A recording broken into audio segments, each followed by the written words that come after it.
Hi, this is Melanie with the Pardesi channel. This is going to be a review of both Vishwaroopam 1 and Vishwaroopam 2.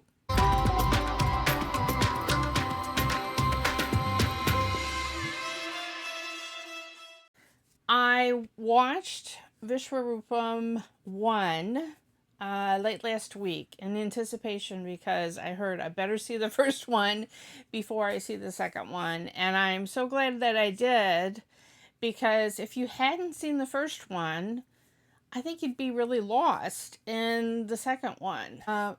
Okay, talking about them separately. They're both written and directed by Kamal Haasan, both starring Kamal Haasan. And the first one was so enjoyable. Such a tight, well scripted spy thriller kind of a film, and had a lot of surprises in it. I absolutely loved the introduction of Kamal Haasan, where you're just as fooled as his wife by his alternate persona, the dance master who's vaguely gay and whatever. So, oh my gosh, the dance number was amazing too. I love that. Love that whole sequence. I loved the reveal when he they're all tied up, whatever, and then boom, and there's something about a dancer when they do action sequences, because it's just that way that doing choreography and doing those movements, you have such control of your body, and it just made that whole action sequence when he suddenly kills like 10 terrorists in a row or something in a room, amazing, absolutely amazing. Kamal Haasan just has that gravitas and he's such a good actor that he completely pulled off the change in tone of his simpering dance master. And then, the wife is kind of the stand in for us, of just like, mouth open in amazement, like, what? And all of the flashbacks to his time working as an undercover agent in Al Qaeda. Wow, those were some amazing action sequences, and I thought it was good. Also, kind of having it where, in a way, he had to be friends with the villain to really get into his undercover role, and then there was some conflict there, right? And then, so literally, the moment that the first film ends is where the second film picks up. And where the first one had such great pacing and so much great action and so forth. Now, I heard that there was a lot of controversy about the first one, about having Muslim terrorists and so forth, delay in release in some areas, and I'm not sure it made the kind of money they needed to pull off to pay off the budget. Now, I'm sure you also had this in India, but here in America, I had a full 3-minute Kamal Haasan political ad before the movie played. So I have never seen anything like that played here in America. Now, just purely judging it as a political ad, those 3 minutes were an exceptional political ad. I'm sure Kamal Haasan even wrote the lyrics to the song that was sung. It was a lot of kissing babies and big crowds, and it was an effective political commercial. But it's just kind of odd. I don't know that you can take what doing this sequel means to his political career out of it. You can't even separate thinking about it without that layer on top. And I don't even know what all the implications of that are and what it really means. It seems film stars in Tamil Nadu, it's just so tightly wrapped up with their political aspirations, and I, as an outsider, really don't know all the shades of meaning with that, and of him doing the sequel. I know it was a very popular film, the first one. My partner Kartik said it was one of his favorite movies, and I had to watch the first one before the second. Now, I know Samantha Joe Goes. I did not watch her review because she tends to do spoilers, and I want to go in not knowing. But I think she did not see the first one, and that was a really handicapped sort of like the second Bahubali film, they showed scenes and kind of reminded you of what had happened in the first film. For me, that was only like 4 days ago. But there was a 4 or 5 year gap, I think, between the two films. But literally, what happens in the second film, script wise, is immediately after the first one. And I'm not sure if that was a good choice because they had set up this huge dirty bomb plot in the first film. And then it was sort of like they had to one up that, and yet I'm just thinking maybe it's stupid, but in a practical sense, would a terrorist cell like that have two huge plans ready to go at the same time? Because in the time of the movie, then they would have to be simultaneous pretty much. And I don't know, maybe that is realistic. I don't know, but it just seemed like, couldn't there have been a year that passed or something? I don't know. But having it happen immediately after meant that we were dealing with the relationship with the wife and her realizing, okay, I'm not married to this crazy, effeminate dance teacher. I'm actually married to this macho super spy.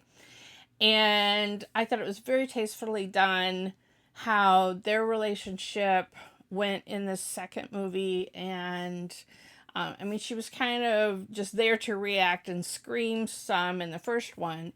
Now, just one little crazy thing. If she's supposed to be a nuclear oncologist, which means a cancer doctor, how does that mean that she is like an expert in diffusing bombs? Okay. I did like that the white characters in the second film, there were some English spies, and they were actually good actors. They were not just some random person they pulled off the street. So that was nice. The small parts that they had were good.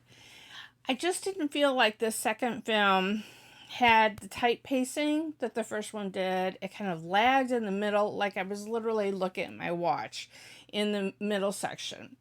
One little diversion that we do that I did love, though, was a visit with Wissam's mother, who has Alzheimer's. Wahida Rahman plays his mother, who doesn't even recognize him, but her room was decorated with pictures of young Kamal Haasan.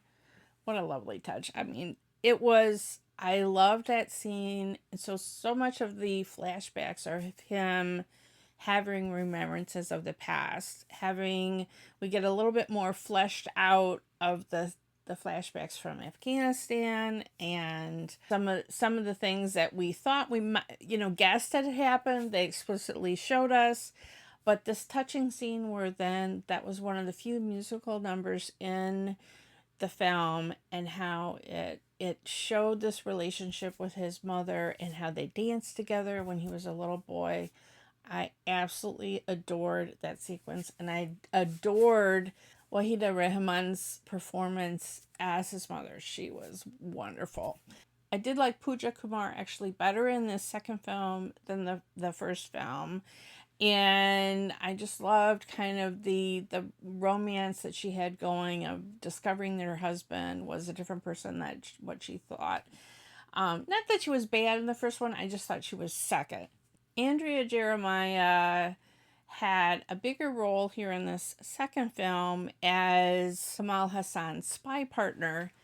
And the way Kamal Haasan, because he wrote the script, the way her dialogues were, she was so catty with Wissam's wife. And it just felt like a joke that had gone too far. Like one little teasing remark, it's like I couldn't tell if it was supposed to be teasing and she just didn't sell it, or it was just the far side of going too much. And it got annoying to me that the only way that these two women could interact was for her to be catty with the wife. Because couldn't you just let her have a professional relationship with Kamal Haasan and not do all of that? I mean, I'm saying to Kamal Haasan, like to his character, couldn't she just have a professional relationship? She gets to have one kick-ass fight scene in this film, which I loved. I loved her with the burqa on and ripping it and going to town on one of the baddies. But I just was really annoyed because she finally has a heart to heart with the wife and tells her how she can tell how much Kamal Hassan's character feels for the wife. And yet, so then why were you being so bitchy and jealous for it's like, that was just the irritant to me through the entire film. Like, couldn't she just be a professional woman? They showed that this flashback thing, whatever what seemed to be a crush, was for professional reasons, undercover kind of reasons. And so why did the film have to go there? Or why did it have to go there more than one joke? Anyway, so the action scenes were pretty good, but just, especially for me, having watched the first film just a few days ago, the first film stands out as so much better as the second one. But the second one is still a decent thriller, a decent spy story. I don't think the script was quite as good, but for those who hankered after the first one and wanted to kind of revisit that whole world, definitely there were a lot of scenes that replayed from the first film, and then you went a little beyond and you got a little bit deeper into the story, or you got to hear what happened to certain characters and so forth. I'm sure that it was something that was a service to all the fans for all of that. It was an enjoyable film, but just not as good as the first one. Let me know what you thought in the comments below. Do follow us on Twitter. Like and share this video. Subscribe to the Pardesi channel. And if you hit the bell, then you get a notification whenever I have a new trailer reaction or film review.